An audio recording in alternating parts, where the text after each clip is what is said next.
Hello, I'm Nan Simonsen. I'm a nationally board certified health and wellness coach, and I oversee several connect groups of people that get together and we have conversations. One for the Blue Zones Health Clinic, for which I am a health and wellness coach, and another, our PowerPoints group, a group of us that get together and have since March of 24 and have conversations. Well, during the training segment of that conversation, I recorded, and this is what I put out there. And last week, somebody asked, because I usually end a lot of conversations, a lot of meetings, even my voicemail on my phone will end with a have a great day because I know I'm going to.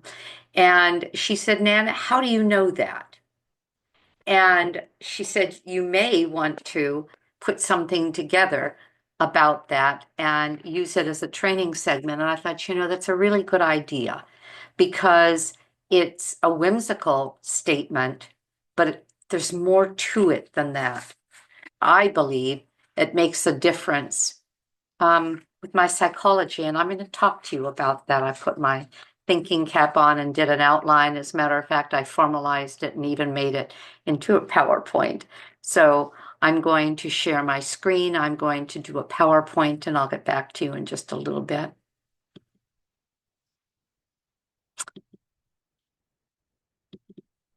Okay. Let's hit start. All right. How I know I'm going to have a great day? Well, because I choose it intentionally and joyfully. Let's look at how I do that. Let me begin with somebody that has been a mentor of mine since I first met her in 1977. I had a brand new baby. I was learning a new trade, a Tupperware lady. Later became a vocation. I became a Tupperware manager, found that I had skills in inspiring people, teaching people, leading people. And ultimately, we were offered our own franchise. And I ran a Tupperware company for nearly 20 years, one of the top in the world. Well, she was an example to me. On the left, this is Judy Goodman at nearly, well, a little over 90 years old. On the right, that is Judy Goodman at 106. I was there with her at her 106th birthday. 2.5 months later, she passed away in her sleep, just the way she wanted to. So I have purpose. You'll see the cover of my book, Aging Powerfully. In that first section of the book, I talk about my purpose and my mission. And I believe, even though I wrote this 4 months before turning 70 as a celebration, I believe, and I did then, that I still had decades ahead of me, 1, 2, and maybe even 3 decades. That would have taken me into Judy's age. So I say have a great day because I know I'm going to, um, not as a prediction, but as an intention. I'm claiming my power. I'm telling myself this is my intention, not because life is perfect, but because my mindset is mine to manage. It's an intention rooted in mindset. My mindset is my power. My day follows that. When I wrote Aging Powerfully, that was the way I saw the word powerfully, taking control of that which we could in our lives. So I'm going to share with you 3 ways that I know that I'm having or going to have a great day. Um, Again, it's not a prediction, it's an intention rooted in mindset, as I said. So, my first uh, and probably most important directive is that I know my purpose. My purpose is, and I learned this from the years prior to writing my book of working as a health coach in a lifestyle medical practice that we could control the trajectory of our health and therefore our years with the pillars of health. Now I'm with a Blue Zones Health Corporation, and I'm in a city that's becoming a Blue Zones project city. We have 5 years to turn around the health of our population, and I know we're going to. And this all ties together into my purpose. So I look at what I love to do, what the world needs, what I could get paid for. Nah, not so much. I don't need that now in my, well, I'm 74 now, and I was good with money. And so it's not about the money. I volunteer for the Blue Zones Project organization and at our senior center when I do training and teaching. But it is well, it's a vocation, but not for the money. What are you good at? And again, what do you love to do? We put all that together. If you're thinking, I don't know if I have a purpose, think of what you love to do, what the world needs, what is valuable enough to be paid for, and what you're really good at. And you have four important components: passion, mission, vocation, profession. That all comes together with your heart's mission. This is me on the back of my book. That's the photo on the back. Cook, Eat, and Live for Vibrant Health is my new ebook that I put out, helping people understand that if we eat at home with our whole food plant-based ingredients, we can live longer, more vibrant lives. But the picture is what I'm showing you here, and that is me running toward the good in life with my arms wide open, loving every minute of life on this earth and wanting it to go as long as I possibly can lead it there. So, how do I? First of all, I choose my response. Life throws us curveballs, traffic delays, tech glitches, misunderstandings, but I don't give these control over my mood. I choose my mood and I choose how I'm going to respond to the things in my life. For example, if something breaks, if plans change, instead of stewing about it, instead of ruminating and feeling anger when something hits me the wrong way. Instead, I can ask myself, what can I learn from this? How can I grow from this? How can I become stronger from this? Viktor Frankl, in his book, Man's Search for Meaning, said famously, everything can be taken from a man, but one thing, the last of the human freedoms to choose one's attitude in any given set of circumstances, to choose one's way. He also, and he is was a Holocaust survivor and a psychiatrist who came out of the concentration camps when so many didn't and wrote his books. He also said between stimulus and response, there's a space. In that space is our power to choose the response. Isn't that terrific? And that's what I'm referring to here. Choose my response, and I can make it a great day. An example of this, and I added some fun, uh, well, sort of free-form examples. This is a bush. It's an Asclepias fruticosa, common name milkweed. If I have milkweeds, I will get this creature on the left in one of my milkweeds, and this is a caterpillar that after it goes into a chrysalis will then come out guaranteed to what? To a monarch butterfly. That's intention. I set the act in motion, and I can predict with intention the outcome. Another example, this little kitten was thrown out of a car. She was almost dead. Her eyes were, we thought she was blind. And Weren't sure she was going to make it. My neighbor asked if I would house her. I had two grown cats who weren't crazy about it at all. But I believed that if she got enough love, if she got enough attention, if we took care of her, she would become a member, a well, now important member of the family. And this is her now. This is Sunny. She's a tiny thing. She's only 6 pounds, although she's 9 months old now. And she sort of rules the roost. The other cats love her, but she is the one who knows her mind and won't be pushed around by anybody. That was intention. Number two, I focus on beauty and good. I look for the beauty and the beautiful, not for the mess. I look for small joys like light streaming through clouds, laughter, nature, kindness, kind words, the scent of something delicious. In my case, it would be something whole food, plant-based, which I have been now for 7 years. I believe that you can find what you look for, in which case, why not seek joy? You'll find more than you expect when you seek joy. When I walk or I ride, and almost every morning, that's not true, at least 5 mornings a week, you will find me on my bicycle.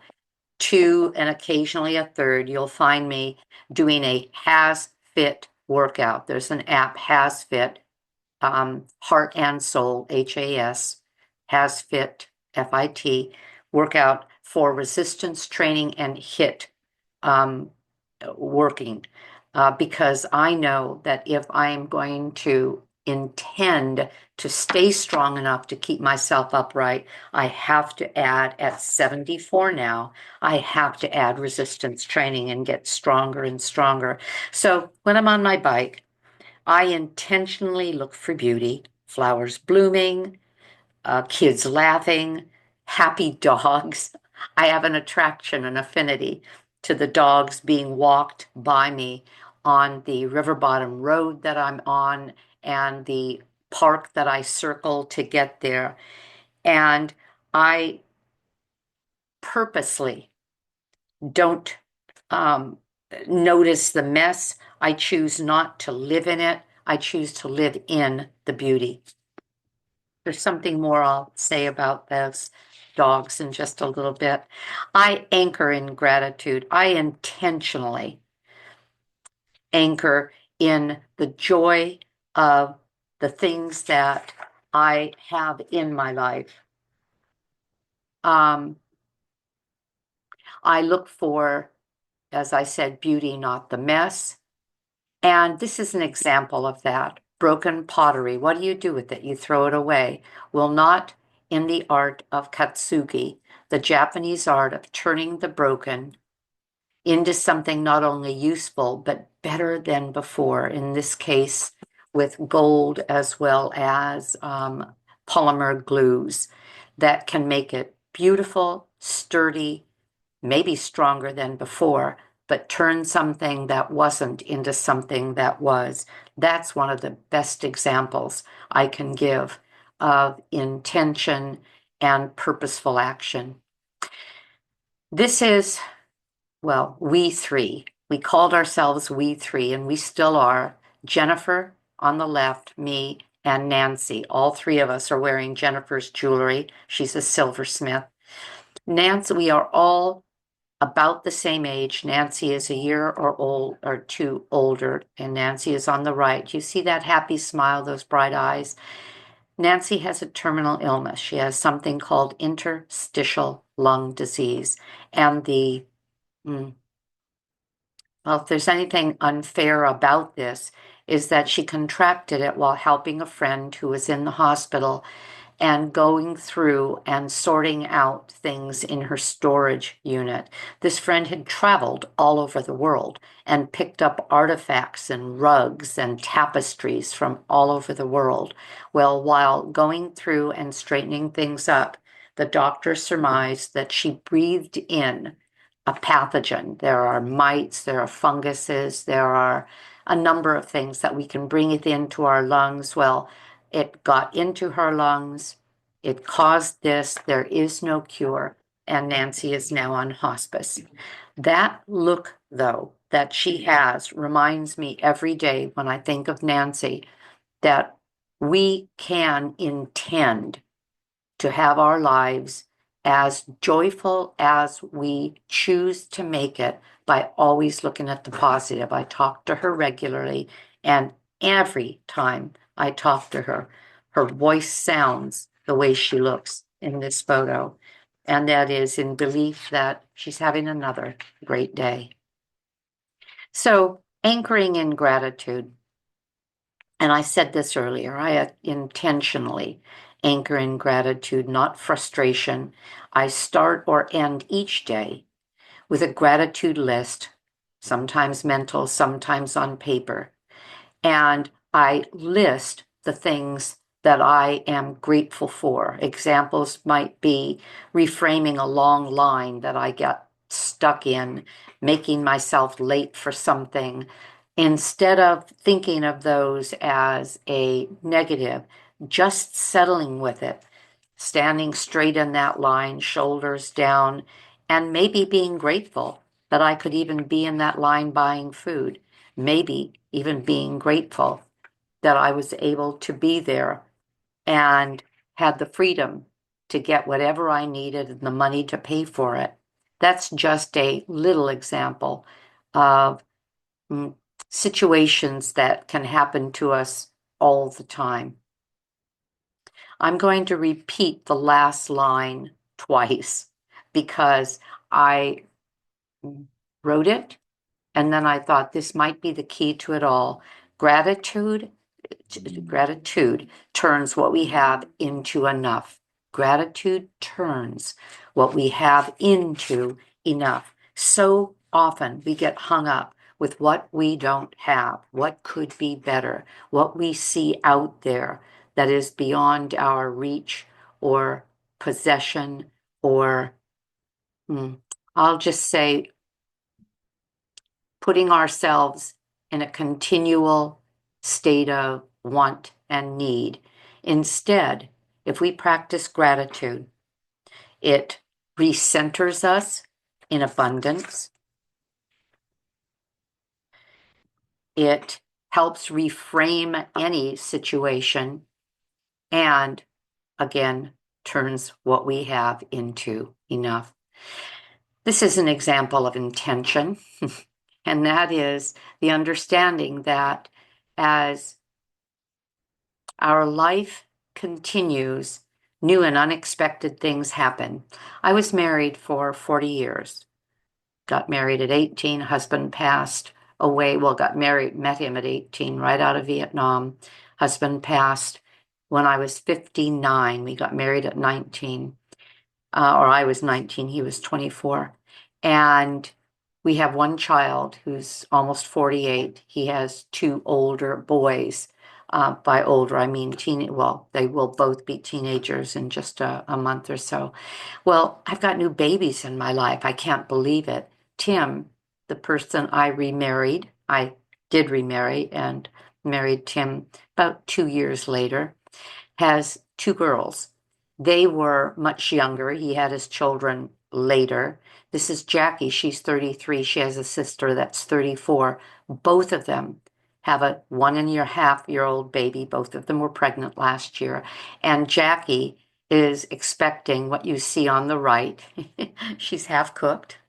She's got another 4 months, and she's going to have a baby girl, Vera. We're so blessed to, well, in a way, be starting all over again, at least for me, starting all over with babies in my life. I intend to enjoy them. Bonus practices. Those are the 3 ways I know I'm going to have a great day. How about things that I do in addition to that that put me in a good place?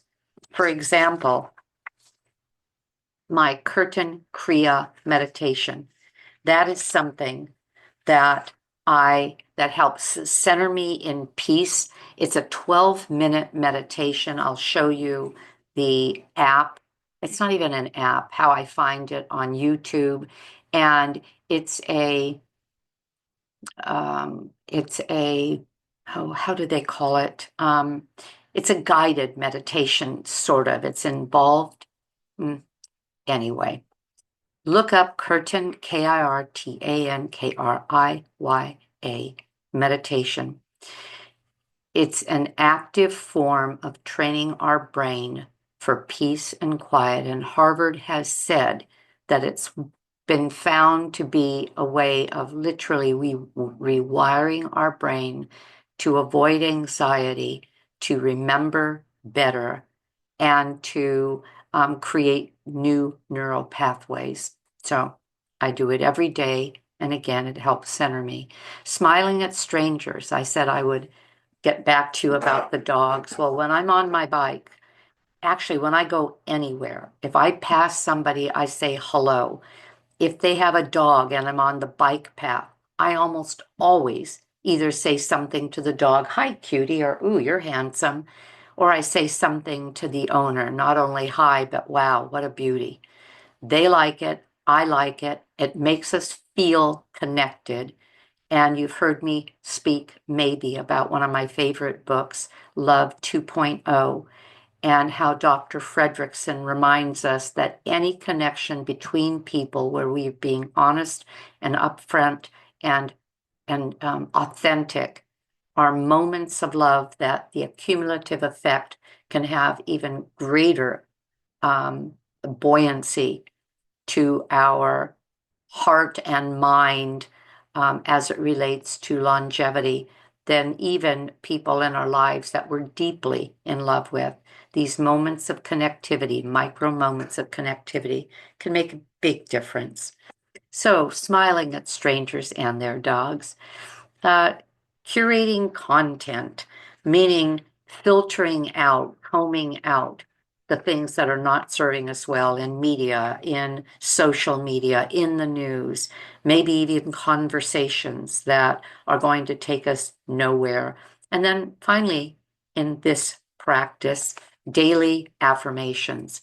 I have what I need is one of my favorite affirmations. I have everything I need to make today meaningful.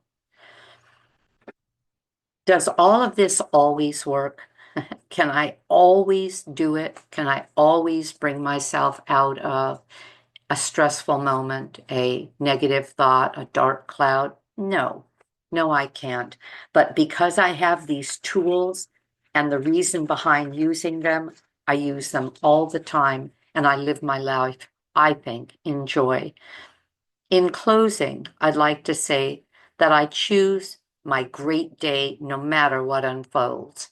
I know that I'm going to have a great day, not because everything's going to go my way, but because I'm choosing to live it with intention, gratitude, and grace. So, so can you. If I can, you can too. You know what? Let's go live it together.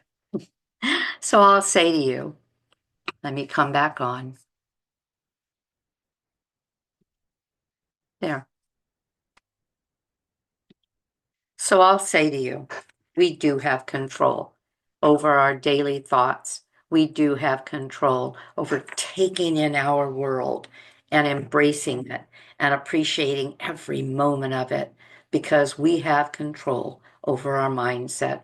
If you enjoyed this, give me a thumbs up, subscribe to my channel. The more that we can get out the word of lifestyle as medicine for health, of mindfulness and kindness toward others, of encouraging ourselves and others to have a great day, the more we'll find the world to be a better place. Thank you for being here. Subscribe, thumbs up. Have a great day because I know I'm going to, and I hope to see you soon. Bye bye.